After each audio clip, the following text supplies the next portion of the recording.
राष्ट्रसंत ब्रह्मलीन महंत अवैधनाथ जी की 11वीं पुण्यतिथि पर गोरखनाथ मंदिर परिसर में श्रद्धांजलि कार्यक्रम का आयोजन हुआ है, जिसमें उत्तर प्रदेश के मुख्यमंत्री सीएम योगी आदित्यनाथ ने मुख्य अतिथि के रूप में शिरकत की और महंत अवैधनाथ को श्रद्धांजलि अर्पित की। इस मौके पर सीएम योगी ने कहा कि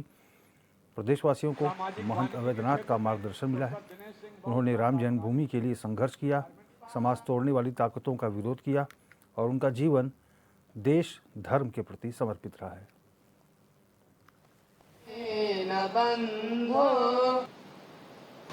पहला विश्वविद्यालय गोरखपुर में स्थापित हो, इस भाव के साथ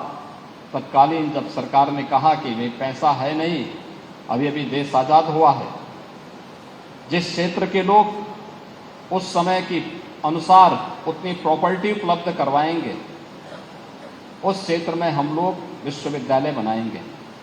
तब कोई व्यक्ति सामने आया था, तो वह पूज्य महंत दिग्विजय नाथ जी महाराज सामने आए थे और उन्होंने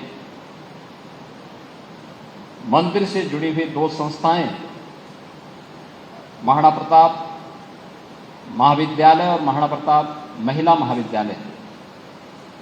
प्रदेश सरकार को देकर के गोरखपुर में विश्वविद्यालय की स्थापना का शुभारंभ किया था। इसके बाद महिला शिक्षा को लेकर के, तकनीकी शिक्षा को लेकर के, आयुष की शिक्षा को लेकर के, एक संस्कृत की शिक्षा को लेकर के, यानी जीवन के हर एक पक्ष को लेकर के जहां यह अभियान चल रहा था, क्योंकि वो जानते थे किसी भी सभ्य समाज और सशक्त राष्ट्र की आधारशिला एक गुणवत्तापूर्ण शिक्षा ही हो सकती है, संस्कारों से युक्त शिक्षा ही हो सकती है। एक और इस पर ध्यान देना। दूसरी तरफ देश आजाद हुआ है, तो आजाद भारत में आजादी के अनुरूप गुलामी के अंशों को समाप्त करने का भाव हर भारतवासी के मन में पैदा हो। अयोध्या में श्री राम जन्मभूमि पर भगवान श्री राम के भव्य मंदिर निर्माण के कार्यक्रम को भी आगे बढ़ाना है। तो इसके लिए उस यज्ञ में भी महंत दिग्विजय नाथ जी ने जो शुभारंभ किया था, उस यज्ञ में मेरे पूज्य गुरुदेव महंत अवैधनाथ जी महाराज 1983 से लेकर के 1983 में जब विश्व हिंदू परिषद ने राम जन्मभूमि मुक्त यज्ञ समिति बनाई,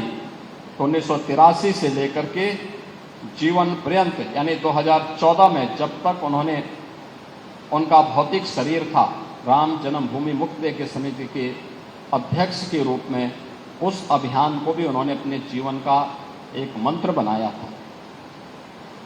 समाज को तोड़ने की वाली ताकतें लगातार काम कर रही हैं, इससे भी वे चिंतित रहते थे और इसके लिए यावत जीवन सामाजिक समरसता के लिए कार्य करना है, छूआछूत और अस्पृश्यता के खिलाफ अभियान चलाना है,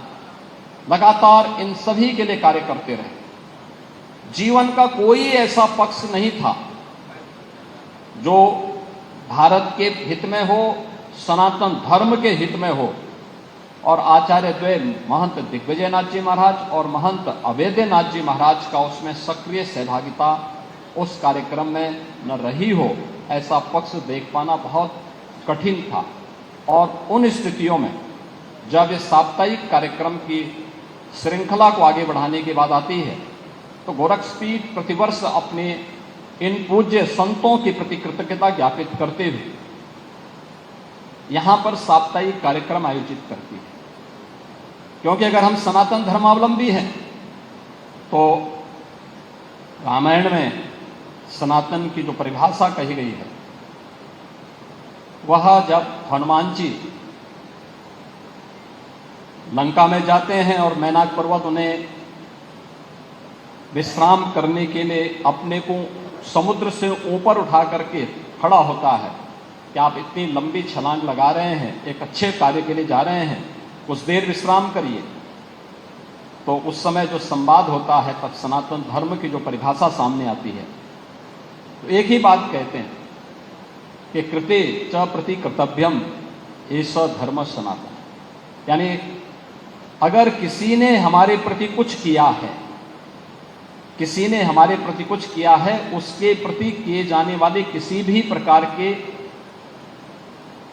प्रकार की कृतज्ञता यही वास्तव में सनातन धर्म का पहला संस्कार है और हम सब सनातन धर्मावलंबी इसीलिए इस पक्ष में दुनिया के अंदर कहीं नहीं होता हो।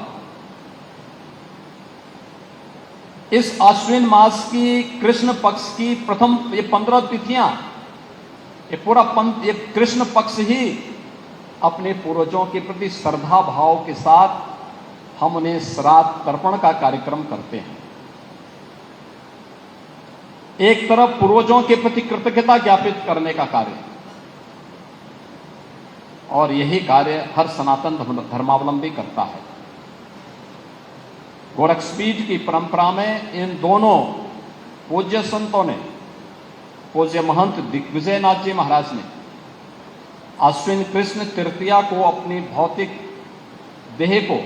उस नश्वर शरीर को त्यागा था 1969 में,